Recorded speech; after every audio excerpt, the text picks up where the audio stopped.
여러분은 외계인이 있다고 믿으십니까? 청중 여러분 중에 나는 외계인이 있다고 생각하시는 분 손 한번 들어보시죠. 그렇게 많지 않네. 그러니까 없다고 생각하시는 분. 없다고 생각하시는 분 훨씬 많네요. 꽤 많네. 예. 왜 안 믿으시죠? 그냥 영화 속에만 존재할 것 같고, 네. 근데 가끔 이제 방송 보면 뭐 외계인을 봤다 이런 방송도 가끔 보는데 저는 잘 모르겠어요. 아닌 것 같아요. 저는 뭐 저런 그림이 있잖아요. 사진. 외계인 사진 저런 건 믿지 않아요. 하지만 저는 우주에는 반드시 외계인이 있고 아주 많다고 생각합니다. 왜냐하면 이 우주가 너무 크기 때문이에요.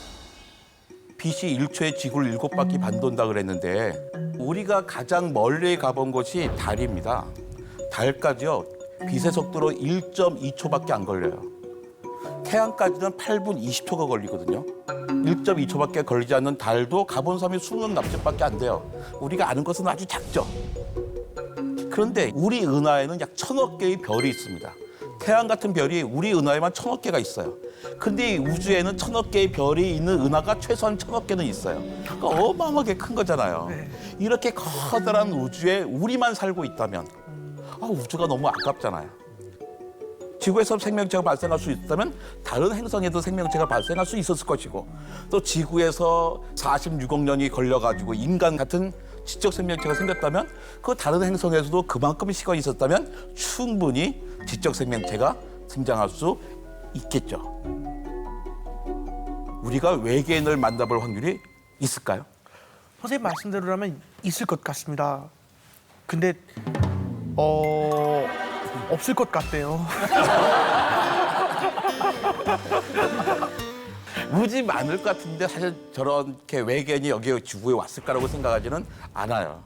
왜냐하면 외계인이 아무리 뛰어난 과학과 기술을 갖고 있다 하더라도 그들이 우주의 물리 법칙을 뛰어넘을 수는 없거든요. 빛보다 빠를 수는 없잖아요. 그러니까 그들이 올 수 있다면 우리가 그 외계까지 간다는 걸 한번 상상해 보죠. 지구에서 가장 가까운 별은 태양이지만 두 번째로 가까운 별은요. 빛의 속도로 4년 4개월쯤 떨어져 있어요. 태양은 8분 20초밖에 안 걸리는데 다음 별은 4년 4개월이나 걸리거든요. 아무리 가까이 살고 있는 외계인이라도 빛의 속도로 4년 4개월쯤 떨어진 곳에 살고 있는 거예요. 근데 아폴로 11호로 거기까지 가려면 한 70만 년쯤 걸릴 겁니다. 그리고 옛날 거니까 신기술로 한다. 그래도 유일의 우선을 거기까지 보내려면 최소한 25만 년은 걸려요. 시간이 문제가 아닙니다. 에너지가 문제입니다. 유인 우주선을 태양 다음으로 가까운 별까지 보내려면 지구가 아니라 태양계의 에너지를 다 써야 돼요. 무슨 말이냐면 태양을 달고 가야 된다는 얘기예요. 한번 갈 수 있는데 그럼 태양이 사라져 버리니까 지구에는 아무도 살아남지 못하겠죠. 만약에 외계 생명체가 아주 뛰어난 문화와 과학을 갖고 있는데 그 행성의 지도자를 뽑습니다. 공약을 내세우는 거죠. 만약에 저를 이 행성의 지도자로 뽑아주시면 저기 지구에 가서 소나무 한 그루를 뽑아오겠습니다. 그 사람을 지도자로 뽑을까요? 그 사람 뽑게 되면 그 별이 다 사라지고 말잖아요. 저는 외계는 있겠지만 물리적인 이유, 정치적인 이유로 외계인과 우리가 직접 만나는 건 불가능할 것 같아요. 그래서 지금의 과학자들은 직접 만나는 게 아니라 라디오파, 전파를 보내서 서로 있는 것을 확인하려고 하지요.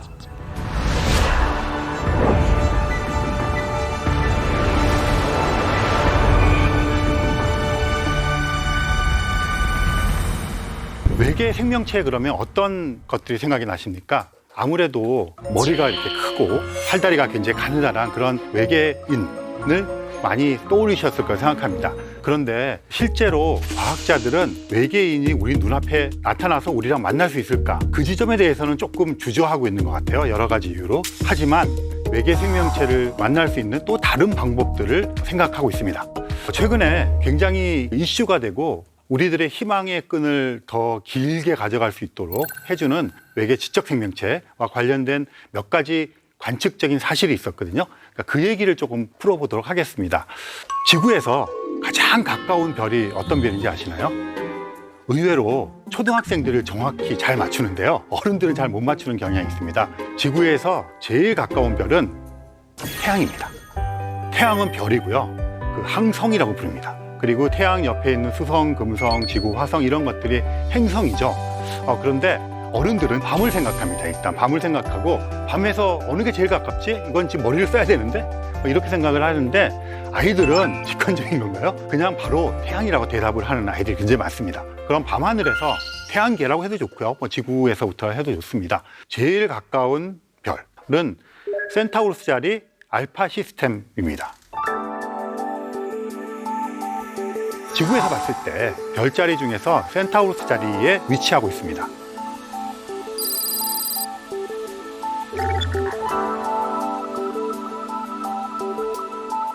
시스템이라고 했잖아요. 센타우루스 자리 알파 A별, 센타우루스 자리 알파 B별, 그리고 프록시마란 별, 이렇게 세 별이 모여 있는 시스템입니다. 거기에는 프록시마 B라고 하는 행성이 존재를 하고요. 낮에 하늘을 바라보면 태양이 3개가 떠 있는 거죠. 지구에는 태양이 하나밖에 없잖아요. 그러면 재미있는 일들이 많이 벌어질 겁니다. 우리는 태양이 하나이기 때문에 그냥 낮은 명확해요. 태양이 떠 있을 동안은 우리가 낮이라고 부릅니다. 태양이 지면 밤이고 깜깜해지는데요. 프록시마 B라고 하는 행성에서 하늘을 바라보면 어떻게 될까요? 태양이 3개가 떠 있는데 태양이 2개만 떠 있을 때도 있겠죠. 1개만 떠 있을 때도 있겠죠. 하나도 없을 때가 있겠죠. 그러면 낮이라는 단어가 낮 1, 낮 2, 낮 3 이렇게 되겠네요. 별의 종류에 따라. 그래서 우리가 상상하는 것과는 굉장히 다른 세계가 펼쳐질 거라 생각합니다. 그런데 이 프록시마라고 하는 별의 주위에서 날아오는 굉장히 심상치 않은 전파 신호가 있었습니다. 2020년 말쯤에 알려졌는데요. 영국의 가디언지라고 하는 데서 연구 결과가 나오기 전에 미리 발표를 해버렸어요. 프록시마라고 하는 별에서 전파 신호가 왔는데 이게 그냥 별에서 오는 전파 신호가 아니라 외계인이 보내는 전파 신호일지도 모른다는 기사를 내보냈어요. 외계인을 찾는 거 좋아하는 사람들은 또 흥분했겠죠. 그랬는데 이 전파 신호가 온 것이 왜 중요하냐 하면 과학자들이 그동안 태양계 내를 비교적 오랫동안 탐색을 했어요. 그랬는데 화성이라든지 다른 몇 곳에서는 박테리아나 미생물 같은 생명체가 있을지도 모르겠다는 희망을 가질 만한 증거들이 좀 있었어요. 그런데 아무리 생각을 해봐도 지적 생명체, 지구인 같은 생명체는 태양계 내에는 없는 것 같아요. 거의 99.9%. 그렇다면 어떤 별이 있고 그 주위에 행성이 돌고 있는 또 다른 태양계에서 희망을 걸고 찾아야 되잖아요. 그런데 태양계에서 제일 가까워요. 가까운 곳에서 뭔가 발생된다는 건 되게 고무적이잖아요. 물론 못 가봅니다. 제일 가깝다고 해도 빛의 속도로 4.3광년을 가야 됩니다. 우리가 가지고 있는 로켓이 있거든요. 1초에 막 20km씩 날아가는 로켓이에요. 그러면 서울 시내에서 분당이나 일산까지 1초 만에 뿅 가는 그런 속도거든요. 그런 속도로 가서 8만 년을 가야 돼요. 그러니까 이거는 가기가 되게 힘들잖아요. 그래서 이제 과학자들이 주목한 것이 가지 않고도 그쪽에 어떤 외계인이 있는지를 찾아보는 방법을 궁리를 했어요. 이런 거죠. 지구를 외계인 천문학자가 관측을 하면 핸드폰, 라디오, 텔레비전에서 나오는 인공적인 전파 신호가 있어요. 그렇다면 다른 행성에도 우리가 전파 망원경을 가지고 관측을 해서 핸드폰, 라디오, 텔레비전 같은 인공적인 전파 신호가 나오면 이런 것들을 만들어낼 수 있는 문명을 건설했을 것이고, 그렇다면 거기에는 우리 정도 되는 지적인 능력을 가진 외계인이 있을지도 몰라라고 개연성 있게 주장이 될 거잖아요. 그래서 실제로 외계 지적 생명체를 탐색하는 세티 과학자들이 전파 망원경을 가지고 인공적인 전파 신호를 포착하려고 지난 한 60여 년 동안 노력을 해왔어요. 그런데 이번에 프록시마라는 별에서, 지구에서 제일 가까운 그 별에서 전파 신호가 왔는데 이 전파 신호가 굉장히 강한 신호고요. 인공적인 전파 신호 같은 신호가 온 거예요. 그러니까 이제 흥분하는 거죠. 굉장히 좋죠. 그래서 한쪽에서는 외계인이 보낸 것 같다 그랬는데 또 한쪽에서는 지구에 핸드폰, 라디오, 텔레비전이 막 신호가 있어요. 그런 게 삐져 들어왔을 수 있잖아요. 심지어 이런 일도 있었어요. 전파 천문대에서 굉장히 강한 전파 신호를 받아서 막 흥분했는데 예전에 그게 낮 시간에만 발생하는 거예요. 알고 보니까 거기는 천문학자가 밥 먹으려고 전자레인지를 돌린 거예요. 그래서 그 전자레인지에서 막 나온 거예요.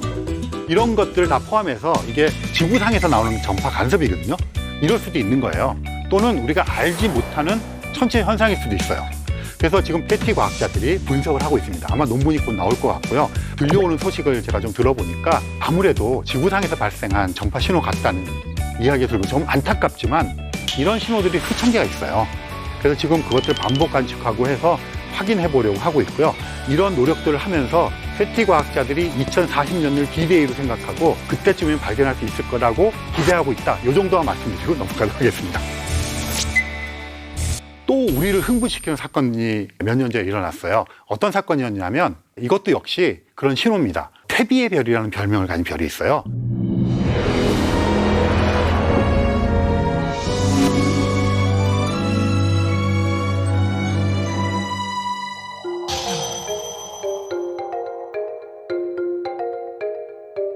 이 별은 원래 밝기가 이렇게 변하는 별입니다. 그런 걸 변광성이라고 부릅니다. 이런 것들은 주기적으로 빛이 변하는 애들도 있고요. 불규칙하게 빛이 변하는 애들도 있어요.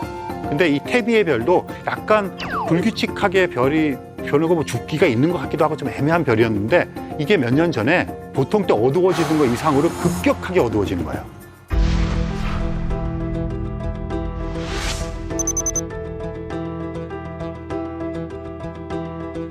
그러니까 뭔가 자연 상태에서 어떤 신호라든가 빛이 나누면 그냥 우리가 알고 있는 물리학적인 상식 내에서 해석이 가능한데 그것을 벗어났을 때 인공적이지 않을까? 인위적이지 않을까? 이런 의심을 하는 거거든요. 근데 이 태비의 별의 어두워지는 폭이 너무 급격한 거예요. 빠른 시간 내에. 그래서 의심을 하기 시작했죠. 관측을 또 하고 해서 사실은 그 별이 도너츠처럼 먼지를 둘러싸고 있는데 이 두께가 두꺼워지는 지점이 마침 그 지역을 지나가서 그러면 이제 먼지에 빛이 흡수가 되잖아요. 그래서 급격히 어두워졌다. 그렇게 이제 가정을 해봤어요. 그럼 이런 먼지들이 그 정도의 양으로 존재하는지를 관측을 해보면 됩니다. 해서 딱 떨어져서 그거라 그랬으면 이제 종결되는 건데 그럴 수도 있고 안 그럴 수도 있게 관측된 거죠. 그래서 기각은 못했습니다. 이럴 개연성이 높아진 거죠. 근데 그러기에는 그 전에 그러면 왜 그렇게 어두워지지 않았어? 라고 또 질문을 할 수가 있잖아요. 그래서 그렇게 고정되어 있는 어떤 도넛 모양의 먼지 같은 띠가 아니라 굉장히 많은 혜성들이 막 돌아다니면서 가리는 거예요. 그 별을. 별 앞에 가리니까 어두워지는 거죠. 그렇게 해서 계산을 해봤어요. 그랬더니 혜성이 어느 정도 많아야 되는데 너무 많아요. 그렇게 많은 혜성들이 그런 각도로 보이면 어두워질 수도 있지만 그렇게 될 확률이 얼마나 있을까? 이러니까 이것도 그럴 수도 있고 안 그럴 수도 있는 거예요. 그렇다면 지금쯤 돼서는 외계 지적 생명체에 무엇인가가 관여했다고 한번 생각해 보자.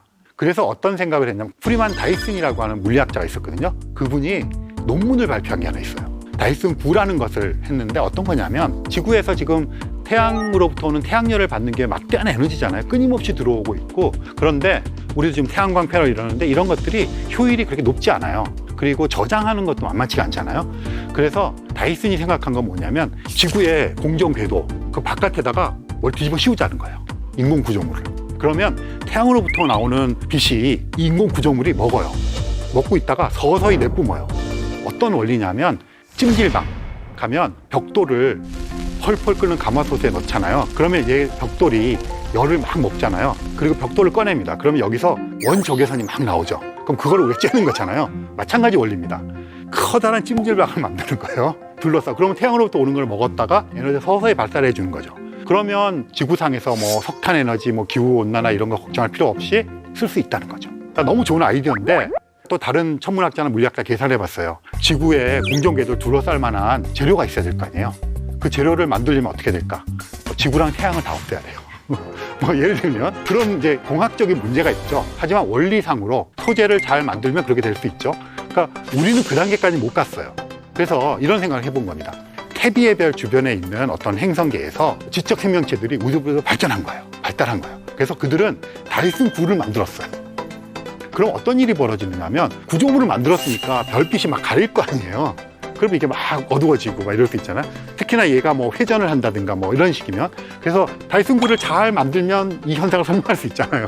그래서 예전에는 외계 생명체를 찾거나 외계 지적 생명체를 찾을 때 우리가 바이오 시그니처를 찾는다 그랬어요. 생명체가 있으려면 예를 들어 대기에 산소나 뭐 질소가 있어야 돼 뭐 이런 걸 찾는 거죠. 그런데 지금은 테크노 시그니처를 찾는 게 유행이에요. 다이슨 9라는 건 테크노 시그니처에 속하는 거잖아요. 그래서 바이오 시그니처와 테크노 시그니처를 한꺼번에 모아서 같이 찾아보면서 외계 지적 생명체, 외계 문명체를 찾는 것이 요즘에 이제 외계인을 찾는 전략 중에 하나입니다. 태비의 별은 어두워지다가 다시 좀 밝아지기 시작했어요. 그래서 여전히 그 미스테리지만 이것도 역시 알고 있는 것과 설명해보고 그래도 안 되면 그렇게 가보자 이런 것입니다. 천문학이 화학이나 물리학과 다른 것 중에 하나가 실험하기가 힘들어요. 화학은 막 섞어보고 1대2로 섞어보고 3대2로 섞어보고 하면서 뭘 만들면 돼요. 물리학도 돌 떨어뜨리면서 운동 실험 해보면 되거든요. 천문학은 일식이 있어요. 계기 일식이. 다시 보고 싶어요. 놓쳤어요. 흐렸어요 그날. 그럼 너 한 번 더 돌아줘. 이게 안 되거든요. 그러니까 천문학은 관측을 할 때 유니크해요. 그리고 멀리 떨어져 있잖아요. 그래서 거기서 오는 빛을 받아서 그게 전파가 되어진 적외선이든 이게 분석을 합니다. 그런데 예외가 있어요. 우리 가서 탐사하는 거죠. 그리고 얼마 전에는 하야부사 1, 2 거기서 소행성에 가서 거기 있는 소행성 물질을 가지고 왔어요. 그런 경우가 있지만 그거밖에 없어요. 지금까지 샘플을 갖고 온 거는. 그런데 우리에게는 운석이 있어요. 지가 떨어져 줘요. 별똥별에서 떨어져주고 지구 표면에까지 떨어진 돌인데 이게 분석을 해서 이게 수성에서 왔는지 달에서 왔는지 화성에서 왔는지를 금방 알아요. 왜냐하면 지구상에서 암석이 생기잖아요. 화성에서 암석이 생기잖아요. 그러면 기압이라든가 뭐 지질학적인 조건 그런 것에 다 영향을 받아서 암석의 조성 성분들이 달라요. 그래서 그거를 딱 과학자들이 보면 이걸 화성, 수성, 달 이걸 금방 알아요. 그런데 이건 이제 태양계 내에서 얘기잖아요. 근데 우리가 알고 있는 이제 외계 지적 생명체나 외계 생명체 보면 태양계 바깥에서 와줘야 되는데 센타우루스짜리 알파 시스템에서 올라그래도 1초에 20km 가는 로켓으로 5만 년, 8만 년이 걸리는데 이게 그렇잖아요. 그런데 굉장히 또 다행스러운 것은 우리 태양계가 있으면 가운데 태양이 있어요. 수성, 금성, 지구, 화성 그래가지고 명왕성 있는 지역을 카이퍼 벨트 지역이라고 불러요. 해왕성 궤도에서 명왕성 궤도까지인데 거기서 더 멀리 나가면 오르트 구름이라는 지역이 있어요. 이 태양계를 겉에서 공처럼 둘러싸고 있는 것을 오르트라고 하는 네덜란드의 천문학자가 예측을 했어요. 있을 거라고.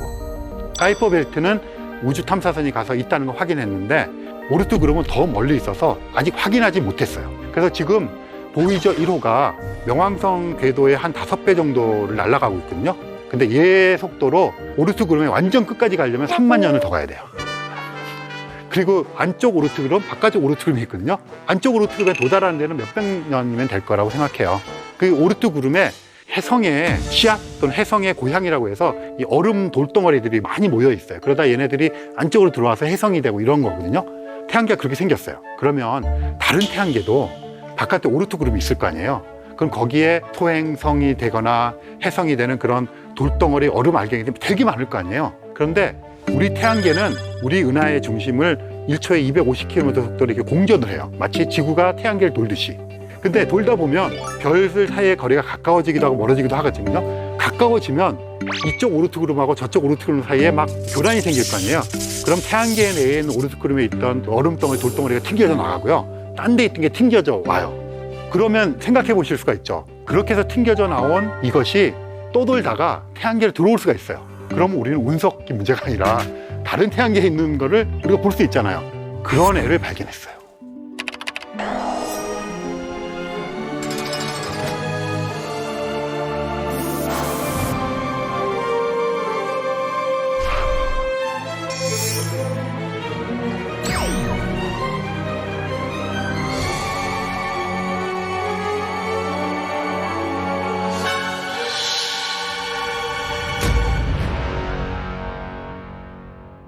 얘를 어떻게 알았냐면 태양계 내에 있는 천체들은 태양 주위를 공전을 해요.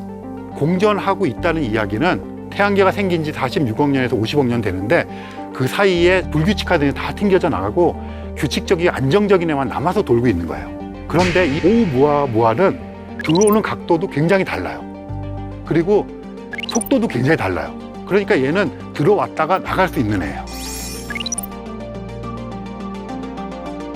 이게 발견이 된 거예요. 더군다나 모양이 길쭉해요. 이렇게 우주선처럼. 이게 자연 상태면 이렇게 아까 감자처럼 찌그러져 있고 이래야 될 건데 굉장히 길쭉한 막대 모양이에요. 그래서 인공 구조물일 가능성을 제기했어요.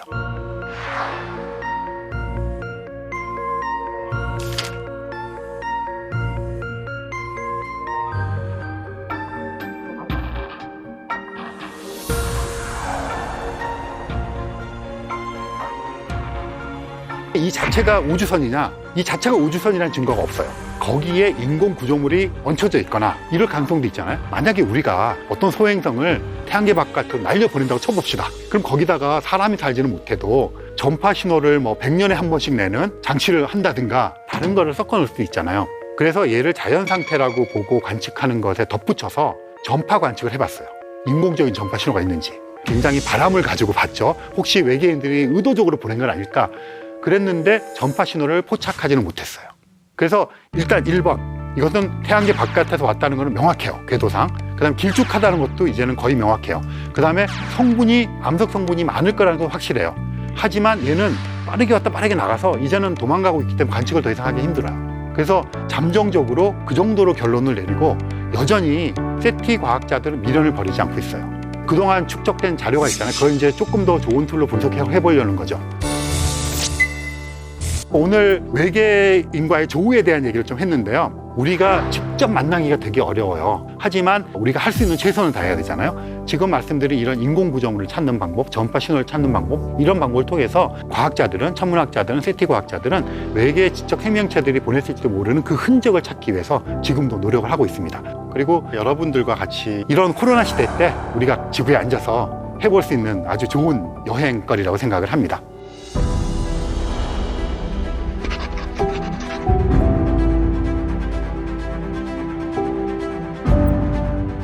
제가 대학원생 때 이야기인데요. 대학원 이제 연구실에서 논문 읽고 뭐 작업하고 있는데 근처에 있는 어떤 초등학교 학생이 찾아왔어요. 제 기억에 아마 5학년 여자아이였던 것 같은데 제가 제일 만만했는지 저한테 다가와서 질문을 던졌어요. 선생님이 숙제를 내줬는데 지구가 둥글다는 증거를 알아오래 그랬대요. 그런데 우리가 알고 있는 것들 빼고 직접적으로 증거를 알아오라 그랬대요. 그래서 이제 저도 제가 알고 있고 설명할 수 있는 것들을 얘기를 했죠. 뭐 예를 들어서 다들 알고 있는 거 있잖아요. 배를 보면 돛대가 이렇게 보였다가 넘어가 보이니까 이렇게 지구가 둥글다는 둥. 뭐 이런 얘기를 막 했어요. 그렇게 말고 자기를 직접 설득시켜버리는 거예요. 뭐 막 얘기를 하고 뭐 종이를 꺼내갖고 막 이렇게 이랬는데 설득이 안 되는 거예요. 자기 눈으로 보면 믿겠다는 건데 자기 눈으로 믿으려면 우주 여행을 해야 되는데 그건 할 수가 없는 거잖아요. 그래서 이제 그날은 타일러서 돌려보내고 그 다음날 오면 가르쳐주겠다 하고서는 이제 주변에 있는 친구들, 대학원 동료들과 머리를 싸매고 막 여러 가지 얘기했는데 뾰족한 수가 없잖아요. 그냥 우린 그렇게 배웠어요. 그래서 알고 있는 거예요. 그 다음날 왔어요. 왔는데 얘가 친구들 데리고 왔어요. 여러 명. 그래가지고 우리는 또 궁색한 대답을 했겠죠. 납득이 안 되고 설득이 안 돼요. 그래서 뭐 타협을 했어요. 옥상에 올라가서 망원경으로 별 보여주고 짜장면 사주고 그냥 아는 것을 치자 이렇게 된 겁니다. 그래서 실제로 지구가 둥글다. 우린 누구나 다 수긍해. 물론 평평한 지구로 음모론을 주장하는 사람도 있지만 그런 사람들은 극히 일부의 사람들이고요. 대부분의 사람들은 증거가 있고 사진도 있고 다 알고 있단 말이죠. 그런데 그 여학생이 던졌던 질문처럼 돌아가서 내가 어떻게 지구가 둥글다는 걸 알지? 어떻게 알아냈지라고 생각하면 사실 막막하잖아요. 그리고 제일 좋은 거는 사실은 직접 눈으로 보는 거죠. 내 눈으로.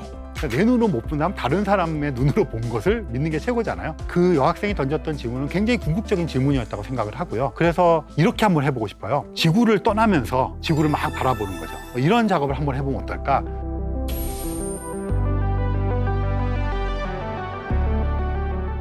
생각보다 둥근 지구의 모습을 외곽에서 보기 시작한 게 얼마 안 됩니다. 아무리 높은 산꼭대기에 올라가도 지구가 둥글게 보이지 않아요. 지구가 지름이 12,800km고요. 둘레가 4만 km예요. 4만 km. 그러면 4만 km의 공에 공률을 알 수 있으려면 높이로 얼마를 올라가야 이걸 볼 수 있냐?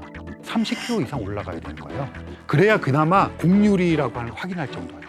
그러면 그 이전에 지구에서 제일 높은 산이 에베레스트인데 10km도 안 되잖아요. 그러니까 안 되는 거죠. 그래서 언제부터 둥근 지구를 눈으로 목격하기 시작했냐면 기구가 올라가기 시작하면서. 근데 그 기구는 대부분 1900년대 초반에 막 레이스를 벌였거든요. 서로 경쟁을. 누가 높이 올라가나 경쟁. 그러다가 인류 역사상 처음으로 둥근 지구를 눈으로, 사람의 눈으로 목격하게 되는 사건이 일어났는데요. 1936년에 미국의 사우스 다코타라고 하는 주에 있는 국립공원에서 기구를 띄우는데 이게 한 37km 정도까지 올라갔다 그래요. 그래서 사진을 찍었어요. 그 내셔널 지오그래픽 부록으로 나왔는데 거기에 보면 우리가 눈으로 인지할 수 있을 정도의 공률이 보입니다. 그게 인류 역사상 처음으로 지구가 둥글다고 하는 것을 직관적으로 직접적으로 관측한 거예요. 아까도 말씀드렸지만 지구가 반경이 12,800km, 둘레가 4만 km인데 기껏 그 정도 올라가서 보니까 지구의 일부밖에 안 보이잖아요. 지구의 공률을 확인했지만 여전히 동그란 지구를 본 사람은 아무도 없는 상태가 되었어요. 그리고 국제우주정거장이라고 있는데요. 그 이소연 박사님도 갔다 오시고 굉장히 많은 우주인들이 갔다 왔는데 그럼 국제우주정거장 그러면 우리는 엄청 먼 곳에 있다고 생각해요. 지상에서 400km에서 500km 정도입니다. 그러면 이게 12,800km 직경에 400km, 500km니까 그냥 붙어 있는 거죠. 400km, 500km 있는 국제우주정거장 가서 그걸 통해서 봐도 한 대륙 정도밖에 안 보입니다. 그러면 달까지 가는 여정의 중간 어디쯤 가야 비로소 동그란 지구를 보는 거죠. 이게 이제 경쟁을 하죠. 그래서 더 높이 올라가는 기구들이 있으면서 이제 조금 더 멀리 볼 수 있는 거죠. 그러다가 획기적으로 지구의 공률을 많이 보게 되는 사건이 벌어집니다. 세계 2차 세계대전이 있었죠. 세계 2차 세계대전은 여러 가지 의미를 갖고 있는 전쟁이죠. 뭐 전쟁이 끝나면 그 전쟁의 의미를 따지잖아요. 세계 1차 세계대전은 우리도 이렇게 전 세계적으로 싸울 수 있구나 하는 걸 깨달았고, 세계 1차 세계대전 영화 같은 거 보시면 군인이 쓰는 모자나 군복이나 이게 다 어설프고 균일화된 것이 없어요. 2차 세계대전은 진영별로 탁탁탁 기능적으로 굉장히 체계화됩니다. 그리고 2차 세계대전 때 특히 위력을 발사한 것들이 비행기입니다. 레이더성에서 이렇게 막 추적하기도 하고 비행기 날아가면 폭격전 일어나고 미사일 쏴가지고 폭격시키고 막 이런 것들이 굉장히 발달했던 시절이에요. 그러다 보니까 로켓이라고 하는 것이 발달되기 시작했어요. 그래서 2차 세계대전이 끝나고 나서는 이걸 이제 평화적인 목적으로 써야 되잖아요. 독일은 이제 패전국이니까 로켓 개발하던 과학자들이나 엔지니어들이 소련과 미국으로 다 탈출을 합니다. 그래서 소련과 미국이 경쟁을 벌이는데 독일에서는 실험을 했죠. 로켓 실험을. 아마 아실 겁니다. V2 로켓이라는 게 있어요. 그게 탄도미사일 이런 거랑 비슷한 겁니다. 높이 올라가면서 사진을 찍는데 이거 되게 무식한 방법이에요. 무인 로켓이잖아요. 그럼 여기에 카메라가 달려 있어요. 그럼 로켓을 쏩니다. 쏘다가 올라가서 사진을 막 찍어요. 필름 카메라죠. 막 찍어요. 찍은 다음에 자유롭게 떨어집니다. 지금처럼 연료통을 재활용해서 돌아오고 이런 거 없어요. 기술. 올라갔다 찍고 자유롭게 하는 겁니다. 박살나겠죠. 그럼 막 수거해가지고 현상하고 인화해서 그렇게 보는 거예요. 그게 1940년대의 이야기인데 이 V2 로켓으로 카메라를 달아가지고 100km까지 올라갔습니다. 근데 이 100km가 굉장히 중요해요. 그러니까 사실 우주인이라는 얘기를 하잖아요. 그러면 우주에 갔다 왔다는 건데 도대체 어디까지를 우주라고 할 거냐? 달에 갔다 오면 우주에 갔다 왔다가 얘기해 줄 수 있을까요? 근데 그게 간단하지가 않습니다. 왜 그러냐면 지구 바깥이라는 개념을 지구 표면이라고 부르잖아요. 표면 바깥에 있으면 지구 바깥이잖아요. 여러분이나 저는 다 지구 바깥에 있으니까 외계에 있는 거죠. 그러면 대기가 있는 곳까지. 근데 대기도 성층권, 무슨 층 되게 많잖아요. 어디까지 할 것인가? 그럼 어떤 사람은 근본적으로 중력의 영향을 따지자고 해요. 달까지 지구의 중력 영향이 미치잖아요. 달도 지구다 이렇게 어깃장을 놓을 수 있는 거죠. 그래서 대기가 좀 희박해지고 이러는 곳까지를 임의로 거기를 지나면 우주 공간이라고 쳐주자고 합의를 한 거죠. 그게 대략 100km입니다. 100km를 넘어갔다 오면 우주인이에요. 그래서 전 세계적으로 돌아가신 분들 다 합쳐서 한 550명쯤의 우주인이 있습니다. 그래서 이 100km를 통과했다는 거는 드디어 우주 공간으로 우리가 날아갔다. 그래서 이 V2 로켓이 올라갔습니다. 100km 올라가는 게 더 많죠. 찍었는데 둥그런 지구에 피자 딱 잘라놓은 한 조각 있잖아요. 그런 정도로 나왔어요. 근데 이 V2 로켓을 여러 번 쏘면서 여기 찍고 저기 찍고 해서 모자익을 해서 진짜 이제 둥그렇게 보이는 것 같은 그런 것들을 V2 로켓으로 성공했어요.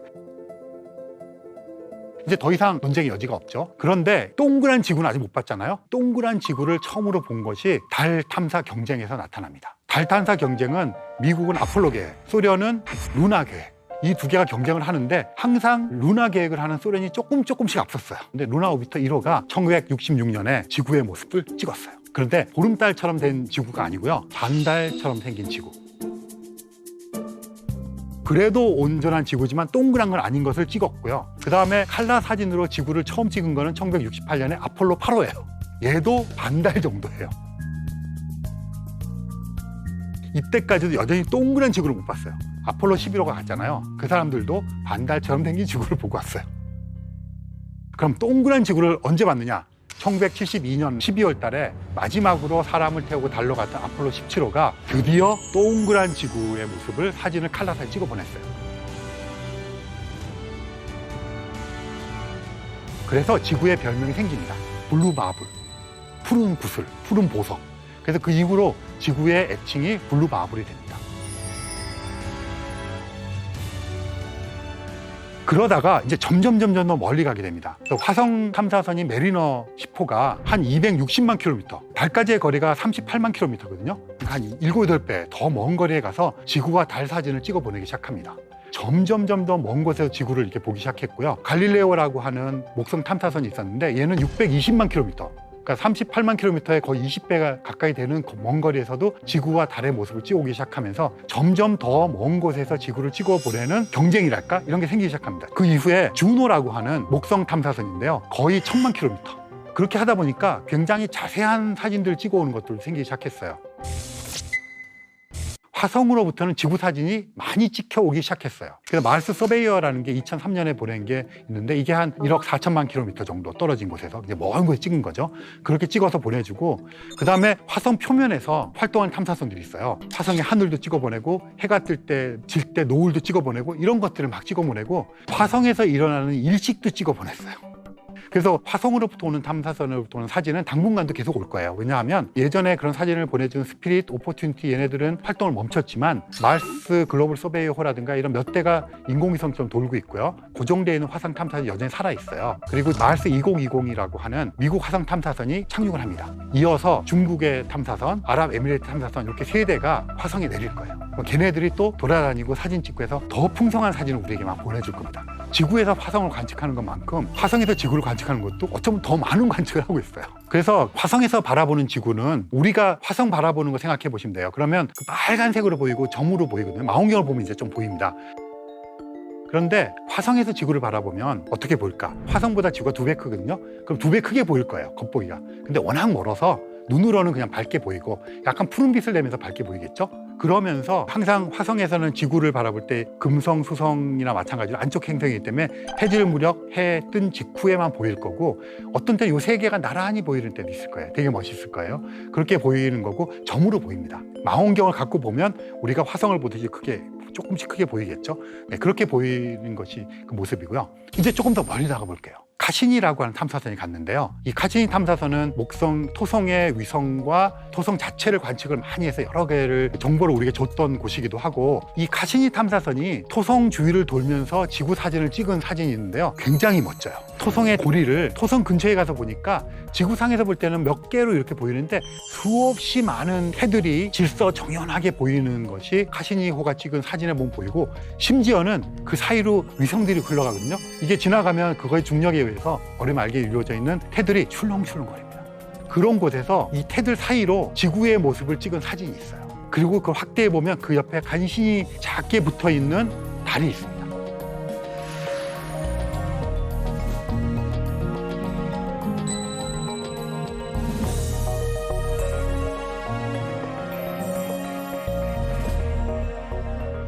저는 지금까지 쭉 얘기했던 그런 모든 사진 중에 토성태 사이로 보이는 지구의 사진, 확대해서 보면 작은 점처럼 붙어있는 달까지도 보이는 이 사진, 저 사진은 정말 멋진 사진인 것 같고요. 카시니 탐사선은 과학적인 탐사를 하는 탐사 위성이잖아요. 그런데 이 사진은 과학 탐사 위성이 찍었지만 인류가 만들어내는 가장 위대한 예술 작품 중에 하나가 아닐까. 그 다음에 하나 더 말씀을 드리려고 하는 이 사진은 감히 인류 역사상 사람들로 하여금 가장 큰 감동을 준 더 위대한 예술 작품이었다고 말할 수 있는 사진 얘기를 하려고 하는데요. 보이저 1호 얘기를 먼저 하겠습니다. 보이저 1호와 2호가 있는데요.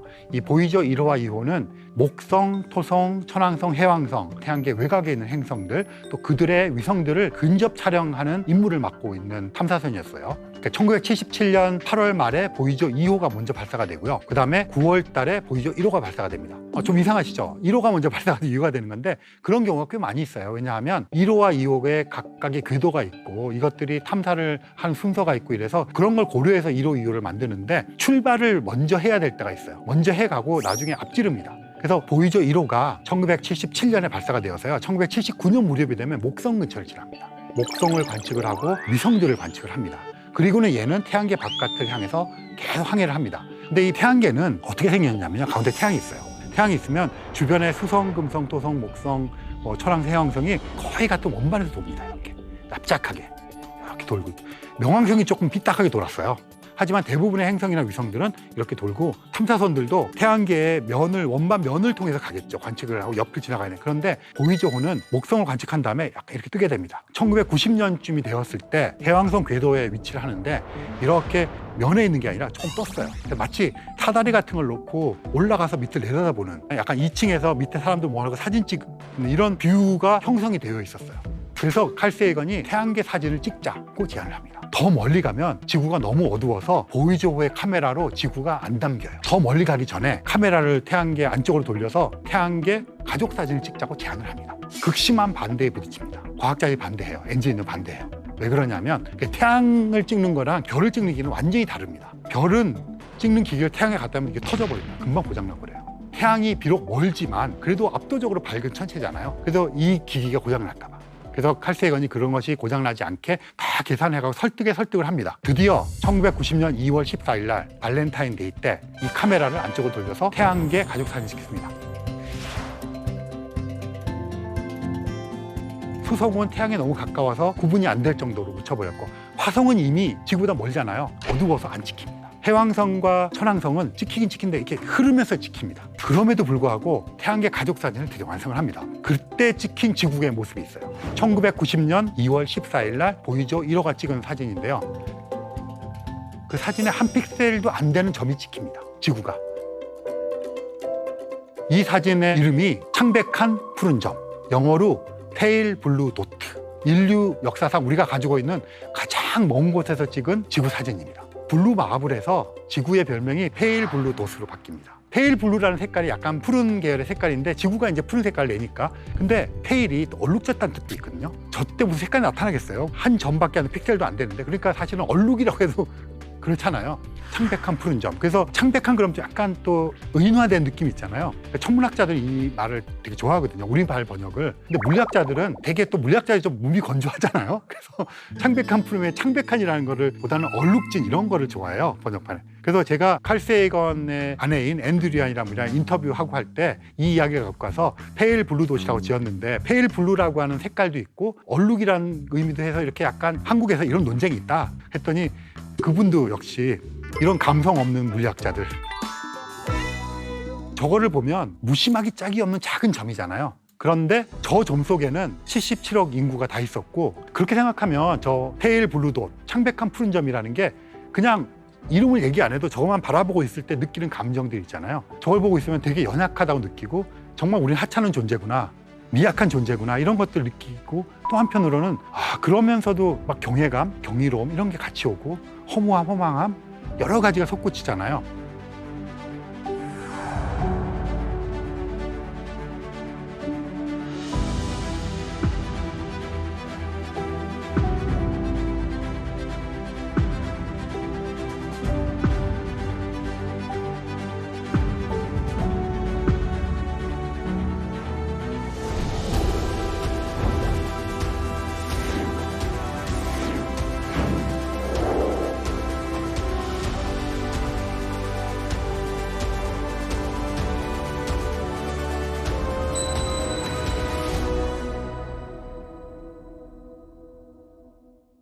그래서 우리나라에서도 창백한 푸른 점이라는 제목의 노래를 발표하신 가수분이 계세요. 지금 제가 말씀드린 이런 내용들을 담고 있습니다.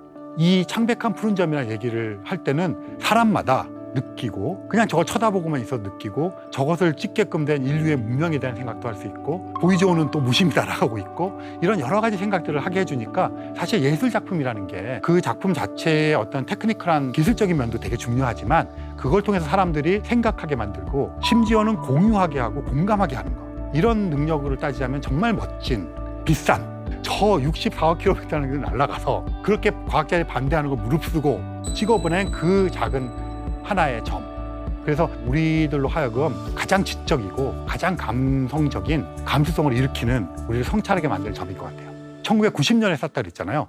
2020년이 되면 30주년이 됩니다. 그래서 요즘 유행하는 디지털 리마스터링, 원래 데이터를 현대적인 이미지 프로세싱 기법으로 처리를 다시 했어요. 예전에 찍었던 사진을 그대로 쓰고 있었는데 거긴 노이즈도 많고 잡음도 많고 푸른색으로 보이지만 주변이 얼룩덜룩하고 이러잖아요. 디지털 처리를 해가지고 깔끔하게 노이즈를 죽이는 거죠. 그러고 나니까 정말 더 창백한 푸른 점이라는 게 확 와닿습니다. 예전 게 되게 정감이 있어요. 왜냐하면 얼룩덜룩하고 정감이 있는데, 이 이미지 프로세싱에서 낸 걸 보면 정말로 고독하고 외롭고 떠있고 작고 하찮고 그러면서 경이로움을 느끼는, 그야말로 페일 블루 돛 창백한 푸른 점을 볼 수가 있어요.